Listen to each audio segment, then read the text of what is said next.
Meus amados irmãos, que a paz do Senhor Jesus seja com todos. Aqui é o professor Wilson Júnior, da EBD Slide, e quero neste momento, logo de início, parabenizar a todos os pastores pelo dia que foi comemorado ontem e me incluo também nesta classe, nesta categoria de servos de Deus vocacionados pelo Senhor para conduzir com amor, dedicação, empenho, abnegação as ovelhas do Senhor, a obra de Deus. Que todos recebam neste momento os meus parabéns e que a bênção do Senhor esteja sobre a vida de cada um, servo de Deus, pastores, que com muita alegria e mesmo diante de muitas dificuldades conduzem o rebanho do Senhor até que ele venha. Deus te abençoe, querido pastor, e a todos os professores.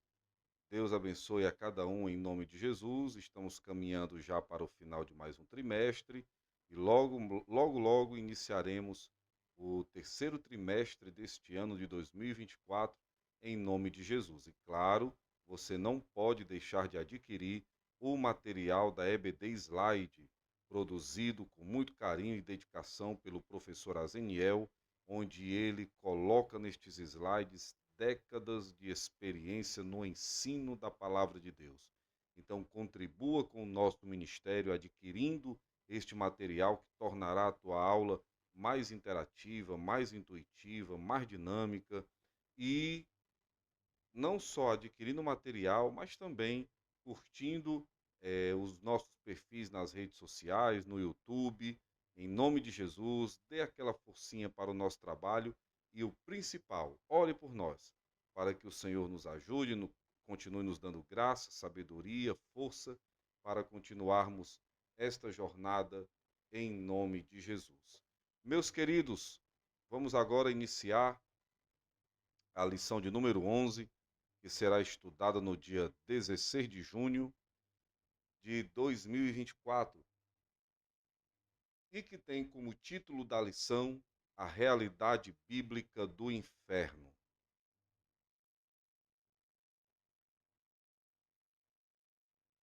O texto áureo nos diz: Então dirá também aos que estiverem à sua esquerda: Apartai-vos de mim, malditos, para o fogo eterno, preparado para o diabo e seus anjos. Mateus 25, 41. A verdade prática nos diz o seguinte: o inferno é um lugar real de dor, agonia e desespero.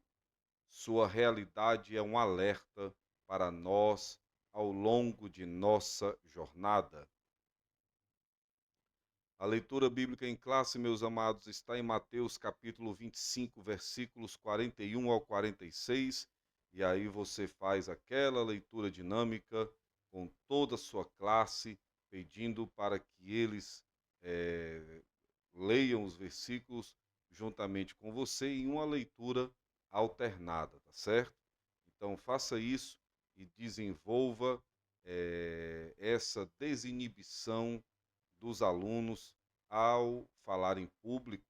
Eles vão ali criando mais coragem, né, deixando a timidez de lado e participando da escola bíblica dominical. E os objetivos da nossa lição: mostrar o pensamento humano a respeito do inferno, saber como a palavra inferno aparece na Bíblia, enfatizar, compreender a doutrina bíblica do inferno. Meus queridos, sabemos que Jesus Cristo deu muita ênfase a esta doutrina, inclusive a religião cristã é a que mais fala sobre o destino do homem após a sua morte. Jesus Cristo tanto falou no céu, como também falou no inferno. E é preocupante vermos como muitas igrejas atualmente ignoram este assunto tão bíblico e tão importante importante para se ser ensinado. Não podemos ignorar a realidade do inferno. Ensinando sobre ele, nós estaremos livrando milhões de pessoas desta possibilidade de ir viver a eternidade neste lugar. Então, ensinemos sobre isso, porque é algo que é real e que as pessoas, sim, poderão ir para lá se ignorarem a mensagem da salvação e viverem uma vida dissoluta. E agora vamos para a introdução. O inferno é um dos assuntos principais do Novo Testamento. O Senhor Jesus ensinou mais a respeito do inferno do que do céu nas páginas dos evangelhos. Ele também ensinou mais sobre o inferno do que o apóstolo Paulo. Por isso, nesta lição, estudaremos a doutrina bíblica do inferno. Meus queridos, o inferno é um tema presente no Novo Testamento, em especial nas palavras de Cristo, que o descreveu como uma realidade, visto como lugar e estado de castigo, em que os perdidos estão eternamente separados de Deus. Ainda que haja concepções erradas, negativas e pessimistas sobre o inferno, ele existe. Não cabe na mente de pessoas modernas que um Deus bom, justo e fiel possa mandar alguém para viver eternamente no inferno, um lugar de trevas e tormento eterno. Situaremos a resistência atual de muitos em relação à doutrina. Veremos as principais palavras que traduzem inferno e mostraremos que negar essa doutrina significa negar todo o cristianismo bíblico. Então, meus queridos, Deus não projetou o inferno para o homem que foi feito à sua imagem e semelhança. Porém, ao rebelar-se contra Deus, vivendo neste mundo de modo próprio, opcional, escolhendo a porta larga e o caminho espaçoso, sua parada final é no inferno para a perdição eterna.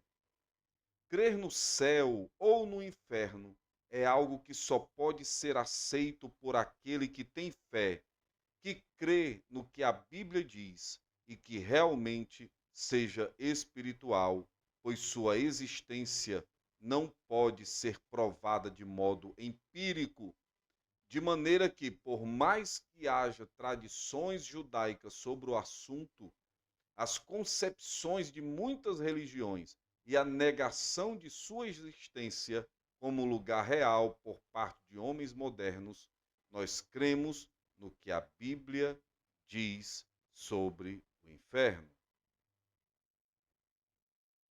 Tópico 1. O pensamento humano a respeito do inferno. Filósofos e teólogos de mente cauterizadas. Subtópico 1.1.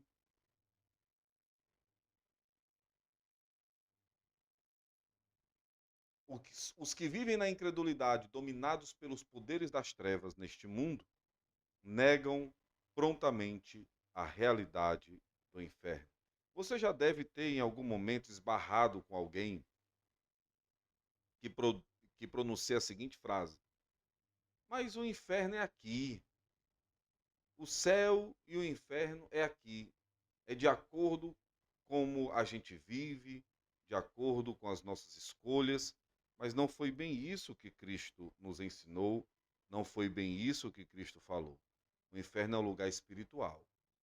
Ele é real e, sem sombra de dúvida, aqueles que procedem de maneira errônea, com certeza vão para este lugar. Filósofos humanistas dizem que a afirmação bíblica da existência do inferno não é compatível com os valores éticos modernos. É interessante essa questão dos filósofos que como está dizendo em nosso slide, eram humanistas e eles diziam que o inferno praticamente não existia. Mas vejamos aqui as últimas palavras ditas por estes filósofos, quando os mesmos estiveram diante da morte. Por exemplo, Voltaire. Voltaire nasceu em 1694 e morreu em 1778. Escritor, filósofo francês que figura entre os principais do Iluminismo e cujo verdadeiro nome era François-Marie Arouet, atingiu a fama com a tragédia de Édipo e o Poème de la Ligue, que eram seus escritos filosóficos. E diante da morte, ele que era conhecido como um famoso zombador das coisas espirituais, a sua enfermeira estava ali ao seu lado, cuidando dele. Ela chegou a dizer, isso relato da enfermeira de Voltaire, ela disse, por todo o dinheiro da Europa, não quero mais ver um incrédulo morrer. Ela disse que Voltaire gritava a noite inteira pedindo perdão por tudo que havia proferido contra Deus. Outro, chamado David Hume, nascido em 1711 e morreu em 1776, 2 anos antes de Voltaire. Enquanto Voltaire era francês, David Hume era historiador e filósofo escocês. Ele era ateu convicto e, enquanto estava sentindo a morte chegar, a dor da morte, ele gritou: "Estou nas chamas!" E quem assistiu à sua morte disse que ele estava tomado por um desespero terrível. Napoleão Bonaparte, o imperador francês, que foi um dos militares mais importantes de todos os tempos, nasceu em 1769 e morreu em 1821. Ele foi imperador francês de 1804 a 1815. O seu médico particular descreveu, abre aspas, o imperador morre solitário e abandonado. Sua luta de morte é terrível. Meus queridos, nós estamos aqui falando de pessoas que não serviram a Deus, que não conheceram ao Senhor, pessoas que, inclusive, duvidavam da existência de Deus. Voltaire era conhecido como o grande zombador. Ele zombava abertamente de Deus. Eu poderia citar aqui muitos outros exemplos, como de Charles Talleyrand, o rei da França, Carlos IX, Mazarino, que foi um político e cardeal francês, Thomas Hobbes, Sir Thomas Scott, muitos outros que zombavam e eram ateus e criticavam ao Senhor. Falavam, criticavam das coisas espirituais. Teólogos modernos e pós-modernos negam a inspiração plenária da Bíblia e por isso agem para enfraquecer a doutrina bíblica sobre o inferno, dizendo que se trata de um pensamento pagão que deve ser erradicado da Bíblia. Meus queridos, esses teólogos modernos e pós-modernos são os mesmos que são adeptos do que nós conhecemos como teologia liberal.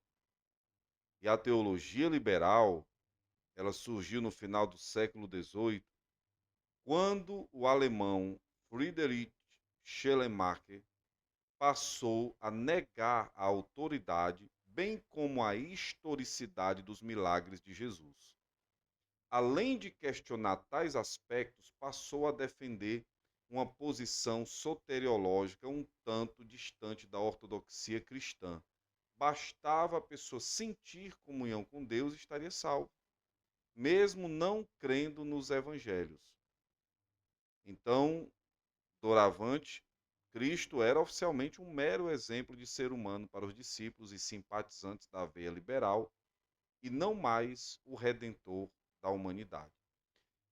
Então, diante disso, meus queridos, a teologia liberal passa a não mais falar sobre o inferno, a não mais enfatizar a pessoa divina de Cristo e tentar assim abraçar todas as pessoas sem confrontar os seus pecados. Simplesmente recebê-las e a pessoa é quem vai realmente dizer no seu coração se sente que está salvo ou não. E não é pelo poder da pregação, não é pela ação do Espírito Santo, não. É simplesmente a pessoa terá liberdade, eis aí o nome, teologia liberal.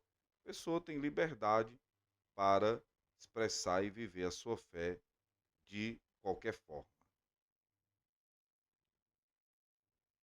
Outros chegam até a admitir que certas pessoas irão para o inferno, mas por tempo provisório. Porém, durante esse período serão purificadas e receberão uma segunda chance para entrar no céu. O ensino do universalismo, subtópico 1.2, que é justamente estes trechos que nós citamos já agora no final. Outro argumento muito frequente atualmente é o falso ensino de que, no final das contas, todas as pessoas irão para o céu. Por exemplo, não haveria diferença no destino de um assassino frio e cruel para um crente que buscou ter uma vida santa, fugindo do pecado.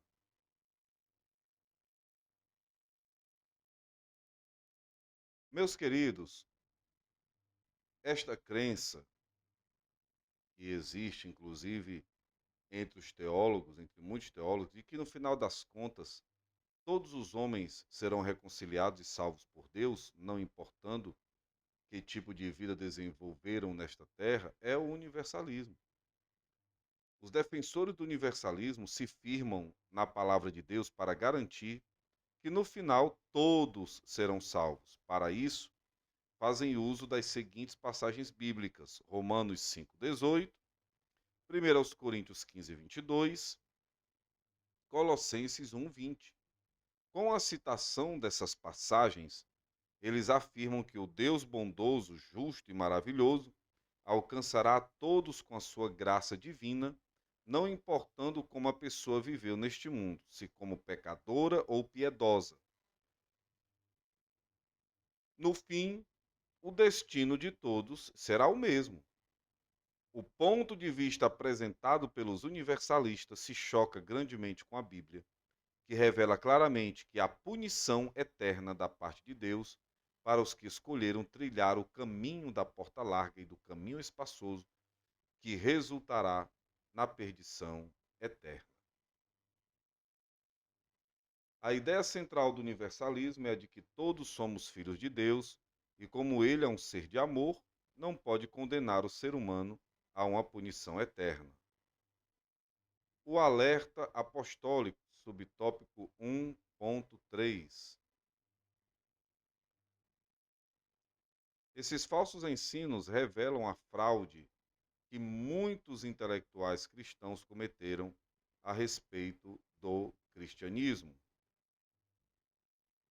E aqui nós vemos a foto de um conhecidíssimo pastor, pregador chamado Ed Renekiewicz, que causou polêmica ao vir em público nas redes sociais afirmando e defendendo que a Bíblia precisa passar por uma atualização. Isso de fato chocou grande parte da comunidade cristã e ele, claro, um homem muito inteligente, foi o que causou ainda mais espanto, mais estranheza por parte de muitos. Claro, isso é algo que não vai acontecer, a não ser que o próprio Ed Renekiewicz crie a sua própria Bíblia e se feche em seu mundinho ali na sua igreja, a Igreja Batista de Água Branca, né, a IBAB. Ele se fecha ali com seu grupo e cria uma Bíblia só para eles. Mas querer que essa Bíblia seja aceita na comunidade cristã, isso jamais ocorrerá. O que eles fazem é transformar a verdade de Deus em mentira, negar integralmente o ensinamento bíblico a respeito da realidade bíblica do inferno, como se encontra claramente exposto no Novo Testamento. Aqui nós vemos três líderes influentes na comunidade cristã nacional, que é o pastor Caio Fábio, que foi presbiteriano desde nascença. Seu pai foi um influente pastor chamado Caio Fábio, até porque ele é o Caio Fábio Júnior, e o seu pai, o Caio Fábio, foi um pastor conhecidíssimo, um exímio pregador, que pastoreou igrejas presbiterianas no estado do Amazonas, ali mais precisamente na capital, Manaus. Caio Fábio foi líder de jovens, teve grande destaque na pregação da palavra ainda muito novo e conseguiu conquistar muitos admiradores, eu inclusive fui um deles, pelas suas pregações bibliocêntricas, cristocêntricas. Não era um pregador, entre aspas, milagreiro, mas as suas pregações, o seu conhecimento muito profundo faziam com que, onde ele fosse, os locais se tornassem lotados. Ginásios, igrejas, estádios lotavam para ouvir este ex-pregador, pastor presbiteriano, que tinha realmente mensagens poderosas e muito profundas, biblicamente falando.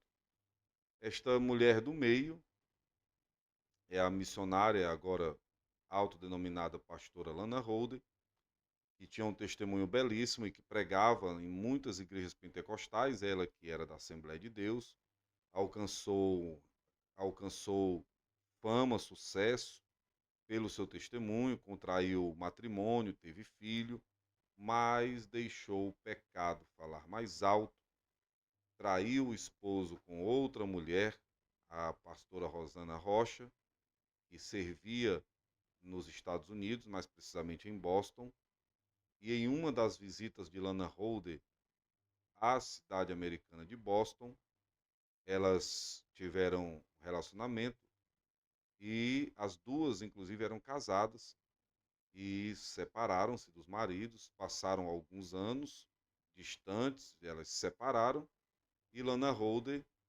escapou da morte, sofreu um acidente terrível, escapou da morte e voltou a pregar nos moldes do pentecostalismo em igrejas assembleianas e outras de cunho pentecostal. Mas acabou cedendo às paixões homossexuais e casou com a pastora Rosana Rocha, que foi a pivô da sua queda na época, e estão aí à frente de uma igreja chamada Cidade de Refúgio, que é a igreja da chamada teologia inclusiva, bem como o Ed Renekiewicz e até o Caio Fábio defendem que as igrejas precisam ser inclusivas. Caio Fábio tem um filho que é travesti, isso dito por ele próprio, e que ele defende essa questão da salvação para os homossexuais, assim como o Ed Renekiewicz. Não por acaso o apóstolo Paulo escreveu a respeito desses falsos ensinadores. Eles teriam aparência de piedade, mas negariam sua eficácia. resistiriam à verdade, apostatariam da fé e dariam ouvido à doutrina de demônios, tendo suas consciências cauterizadas. Atualmente estamos testemunhando de maneira vívida todos os alertas apostólicos quanto aos falsos ensinos e ensinadores dos últimos dias. Tópico 2: como a palavra inferno aparece na Bíblia.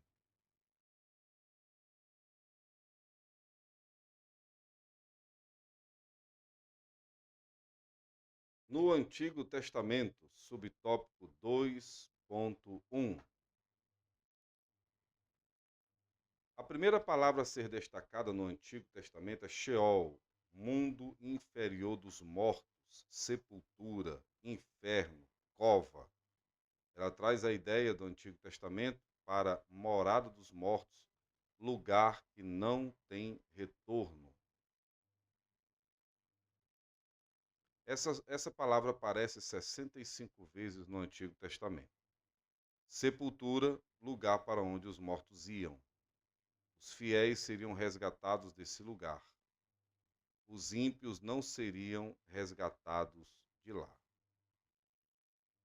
No Antigo Testamento, o ensino sobre o destino das pessoas se concentrava mais para o lugar onde os corpos das pessoas iam, não para o destino da alma após a morte. Meus queridos, a definição que a Bíblia faz sobre a palavra inferno é vista tanto no Antigo como no Novo Testamento, sendo que no Antigo é definido como Sheol, ao passo que no Novo Testamento é Hades. Sheol refere-se ao mundo dos mortos, é compreendido como um lugar sombrio para onde todos os mortos vão. As pessoas que não eram redimidas quando da sua morte, sua parte imaterial ficaria no Sheol, estando ali até o momento da ressurreição final do seu corpo no final do milênio. É bom compreender que, por vezes, o termo Sheol é usado no Antigo Testamento para se referir à sepultura, mas em outros momentos se nota que fala do lugar onde estão os espíritos daqueles que morreram, tanto dos justos como dos ímpios. Na verdade, o Sheol é o lugar de trevas, onde estão os mortos que não foram redimidos. Podemos dizer claramente que Lucas 16, 19 a 31 nos ensina 4 lições. Primeiro, que depois da morte todos estão em um estado de consciência. Segundo, o inferno é real e visto como lugar de tormento. Terceiro, não existe segunda chance depois que uma pessoa morre. E quarto, não existe possibilidade de os mortos se comunicarem com os vivos. Não há, portanto, um texto claro no Antigo Testamento a respeito da divisão do Sheol entre um lugar de castigo e o outro de bênçãos. Assim, o Antigo Testamento aponta para o Novo. Neste testamento, a doutrina do destino eterno das pessoas após a morte é bem clara. Contudo, de modo geral, a palavra hebraica Sheol também é descrita como lugar de castigo, como está em Jó 24:19. A secura e o calor desfazem as águas da neve. Assim desfará a sepultura aos que pecaram.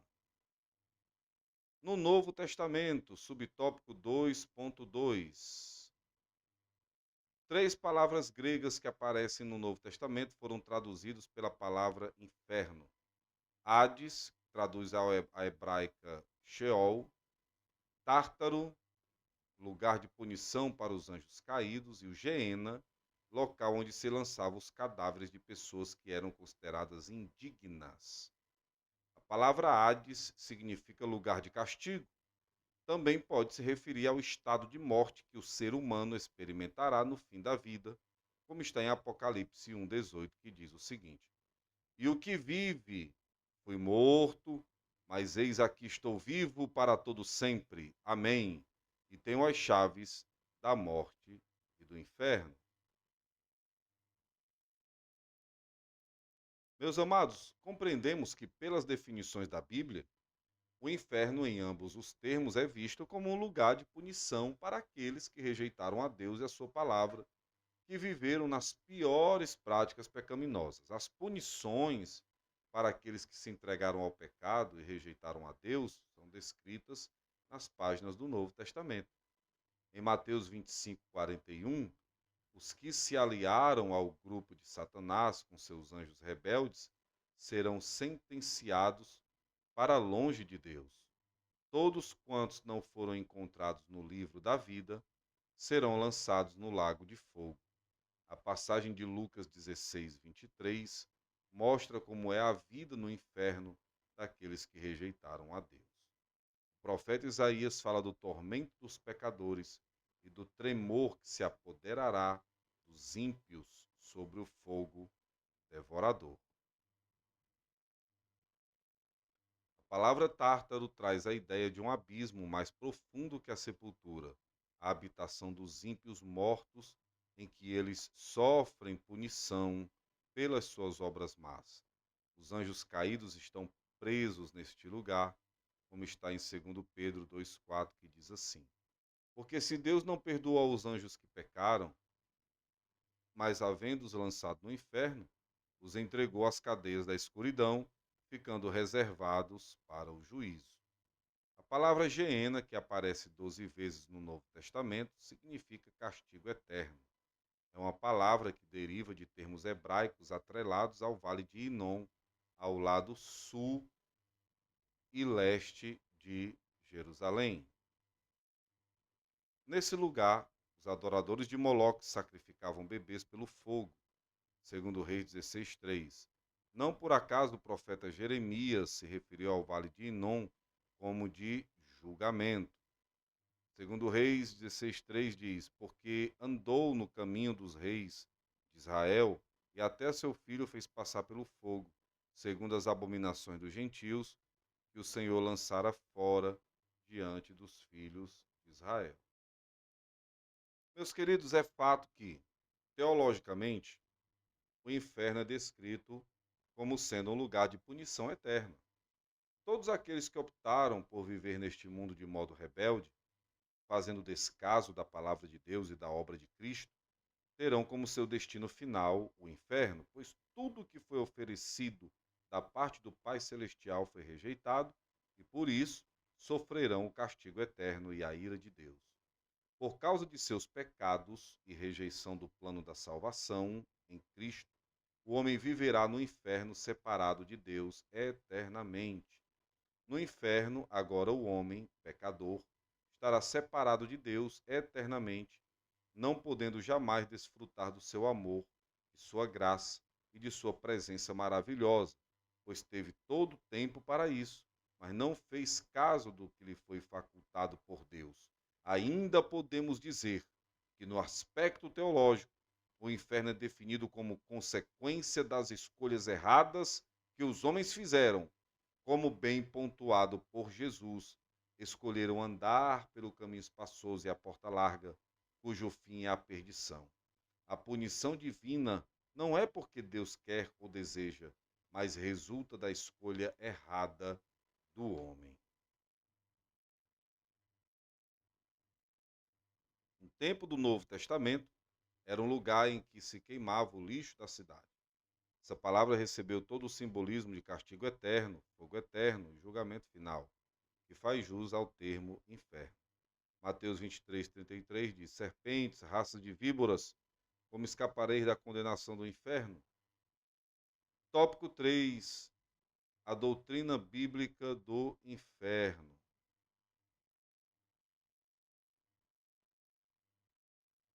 O conceito bíblico de inferno, subtópico 3.1.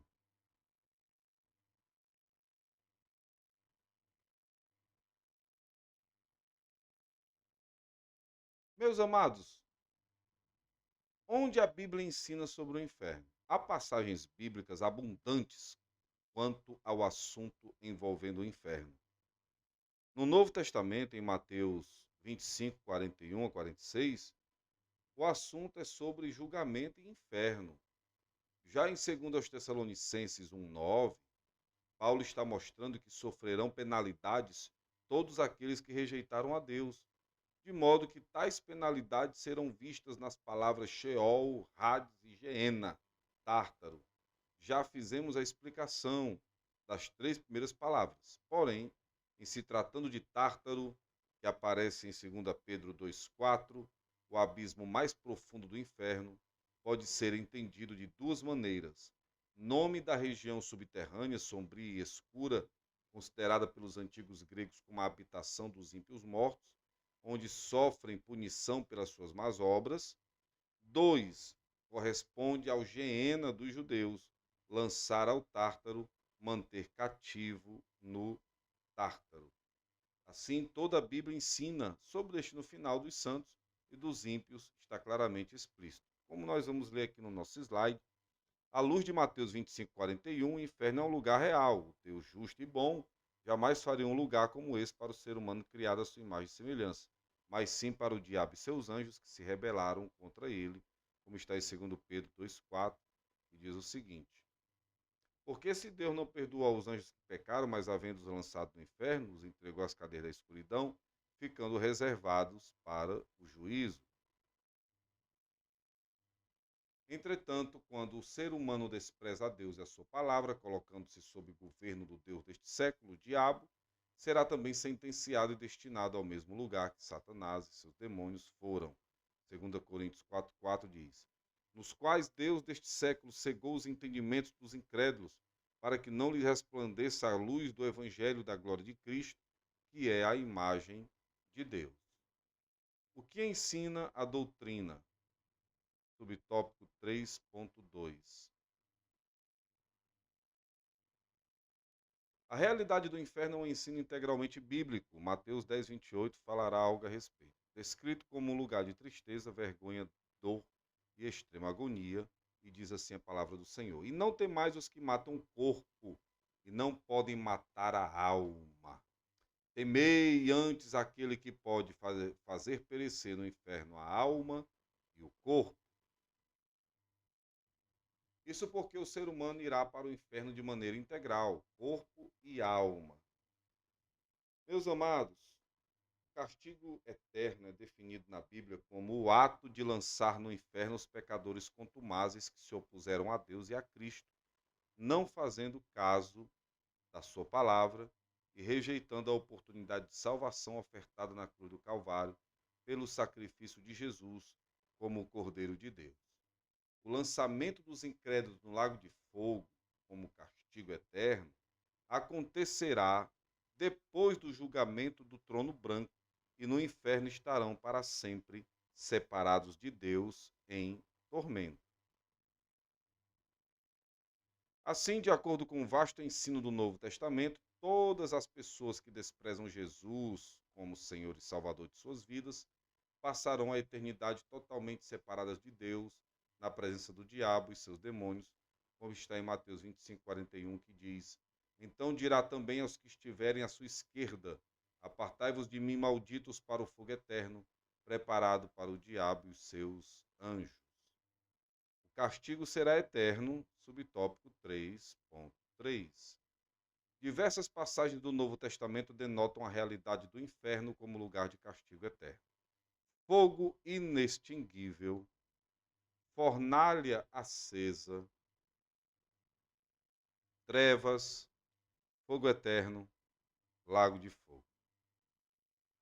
Então o castigo eterno se configura como uma penalidade aos que se rebelaram contra Deus e sua palavra. Por isso, esse castigo tem relação direta com o pecado. Meus queridos, apesar de as palavras serem pesadas e a cena ser muito forte, essa questão do inferno e do castigo dos ímpios vai acontecer. Isso já está escrito. O próprio Senhor Jesus deixou claro o que vai acontecer com todos aqueles que não confessaram ao Senhor como Salvador de sua vida. Todos os pecadores que não se arrependeram de seus pecados serão lançados no lago de fogo, o inferno, logo após o julgamento do grande trono branco, como está em Apocalipse 20, versículo 15, que diz assim: e a morte e o inferno, versículo 14, foram lançados no lago de fogo, e esta é a segunda morte. E aquele que não foi achado escrito no livro da vida foi lançado no lago de fogo. Meus amados, é, o lançamento dos incrédulos no lago de fogo como castigo eterno acontecerá depois do julgamento do trono branco, e no inferno estarão para sempre, separados de Deus em tormento. Apesar de as palavras serem pesadas e a cena ser muito forte, isso acontecerá não por falta de amor da parte de Deus, mas sim devido à rejeição do homem ao Senhor. Algumas das referências bíblicas que fazem alusão ao castigo eterno já foram citadas anteriormente. Tá? Vamos continuar. Contudo, precisamos observar algo importante. A ida do ser humano para o inferno não é uma iniciativa primária de Deus, mas um fruto da escolha do ser humano em viver deliberadamente em rebelião contra o Altíssimo. O ensino bíblico é claro e simples. Os que rejeitaram a Cristo receberão o castigo eterno. Os que escolheram a Cristo receberão a vida eterna. Portanto, a escolha de ir para o céu ou para o inferno, se passará a eternidade com Cristo ou sem Ele, é pessoal. E na nossa conclusão, à luz da Bíblia, a possibilidade de passar a eternidade num contexto de dor e sofrimento é real.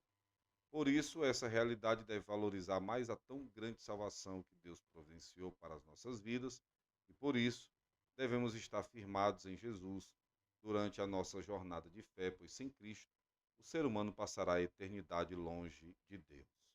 Oh, meus queridos, tanto no Antigo Testamento como no Novo Testamento, o inferno não é um mito nem uma criação fantasiosa, mas trata-se de um lugar real, o qual foi feito primeiramente para o diabo e seus anjos, por se rebelarem contra o Senhor.